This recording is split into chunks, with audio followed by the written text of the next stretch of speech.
All right, here we are finally trying to do the next step on this hybrid EJ build. Is going to be setting the piston ring gap. We have 4 sets of new piston rings, and from doing a little bit of research, I think our target gaps are 21 thousandths for the top ring, somewhere around 22 thousandths for the second ring, and somewhere around 16 thousandths for the oil ring. I did go ahead and write down the stock spec for the STI engine. I also looked at the Manley piston ring gap guide for a medium boost application between 16 to 25 pounds. They recommend the bore times 0.006 inches, and that gives us about 23 thousandths, and it just says over 15 thousandths for the oil ring.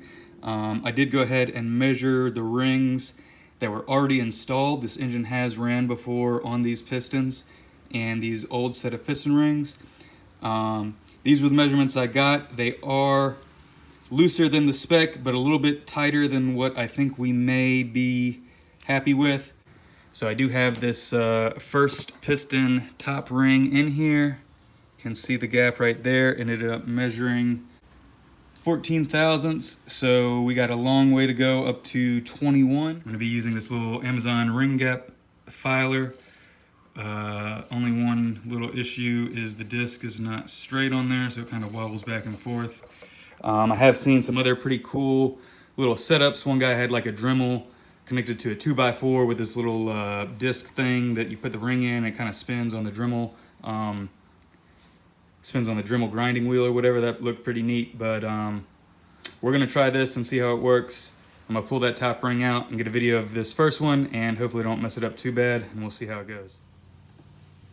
All right, just gonna pull this top ring out, and what I'm actually gonna do is flip it upside down, and we're only going to file one side of the gap. Set it in here against the little stop. And then we need to roll the wheel backwards so that we cut on a backwards angle so that if there's any burrs left, it's on the inside, and then we'll file them afterwards.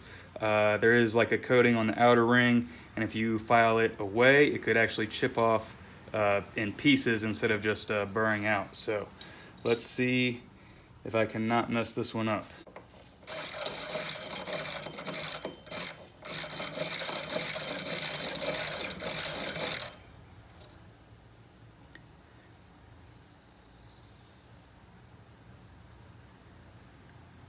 Did get some cut off there. Definitely looks like a really rough cut. I'm going to go get a little file. We'll file those burrs down real quick, clean it off, and pop it in and see how much gap we got. A nice rusty file. We're supposed to be able to run your fingernail. It doesn't really feel like it's got a burr.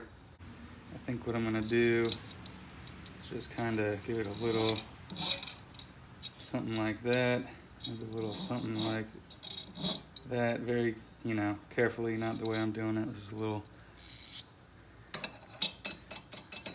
no real burr or anything, but let me wipe this off.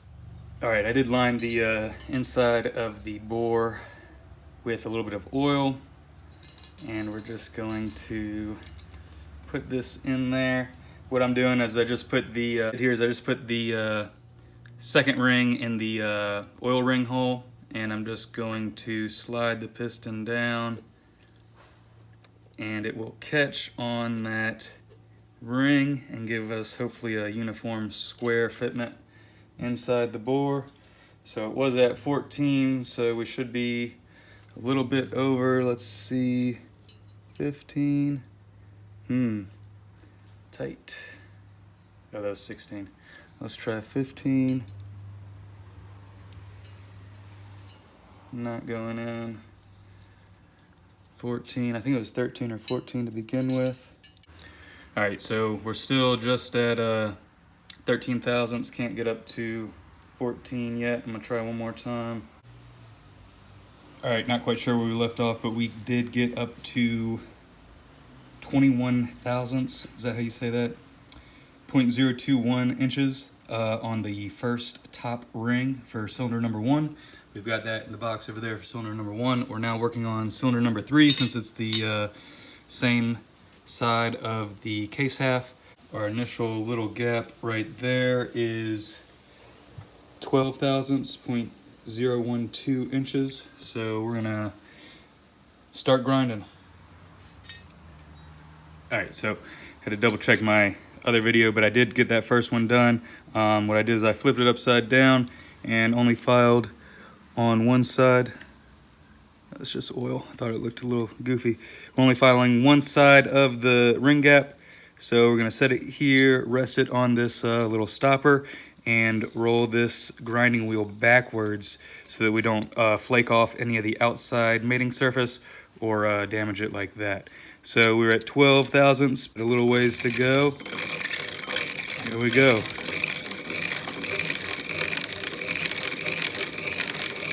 Just putting some medium pressure with my fingers on the ring. Let's check it now. Looks like we might have a burr now. So let's file this off.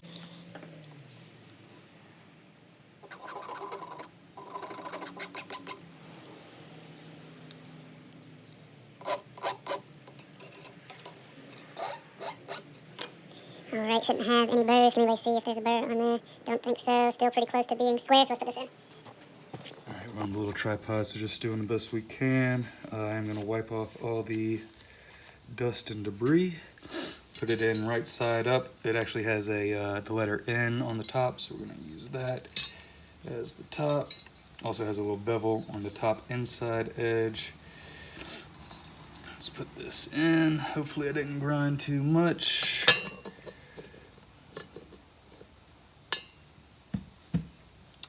We were at, what did I say, 12 thousandths. Let's bump up to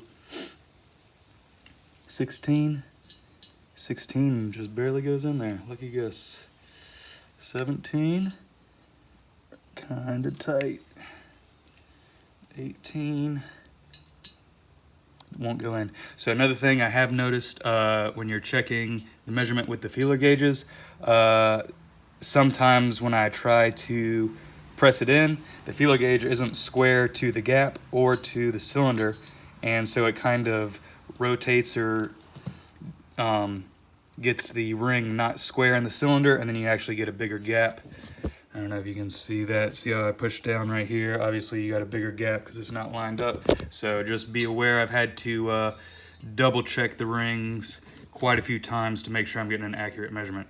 I'm gonna keep grinding this one down, grind the other two cylinders, and we'll work on the second ring. Onto the second ring, oil scraper ring, or whatever this is called. Knew it wasn't gonna go smoothly, but I already went ahead and measured them all, and they are all about 0.026 inches, which is a little bit above what our target was, which was 0.022.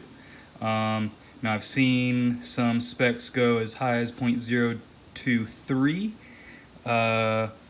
So I'm not really sure what we're gonna do here. If we're just gonna run this larger gap, it's not that much bigger. I don't want a whole lot of oil blow by or oil consumption. But let's just measure this one real quick and see what we're looking at. This is the cylinder number 1 pack, second ring, the iron, what is this, cast iron ring? Let's see, come right here. And what I was going to say is if you do have to grind these, I've read and heard a lot on other videos and stuff, the cast iron is a lot weaker than the chrome moly top ring. So if you get used to grinding the top ring and go straight to a second ring and say, you know, you need the same distance cut out, this will actually cut a lot faster and you might overcut what you need. But we are on the right side cylinder head. This is number one ring pack. Ring number 2, we'll just put it in, square it up with this piston and other ring, and we'll start with the 0.025 and go in here, slides right in. I measured these, you know, double, triple checked because I thought, you know, I was doing something wrong, but oh, that's 2 feeler gauges. Make sure you don't have 2 stacked up.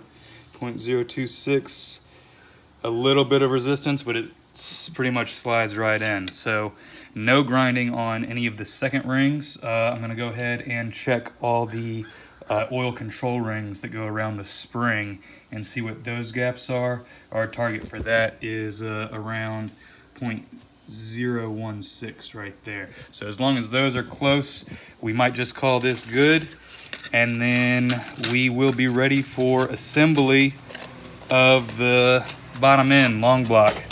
So let me check these oil rings and we'll see what they look like. All right, oil rings, we got 0.016 on number 1, number 3, on number 2, the oil ring with the little, I don't know if you can see this right there, that little tab sticking off the oil ring. I don't know if this is the bottom one or the top one, but on the number 2 cylinder, it was just a little snug, a little under 0.016, so I did just barely use the grinder on that one, and then it looks like we're having the same thing on number 4.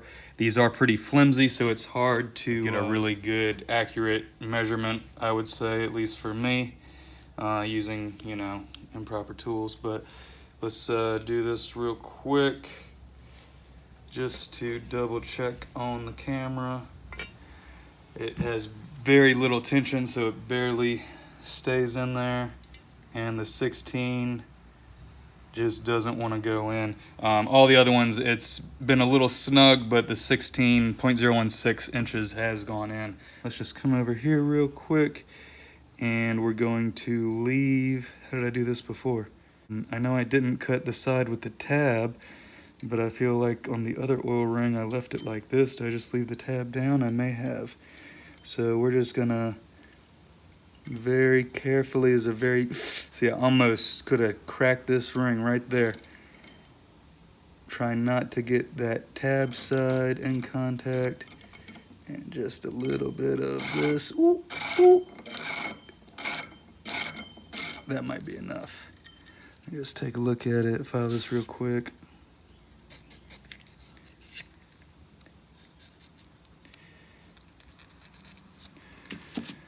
Wipe this off, all the dust and contaminants, maybe. So we'll put it in maybe like this. Oops, like that.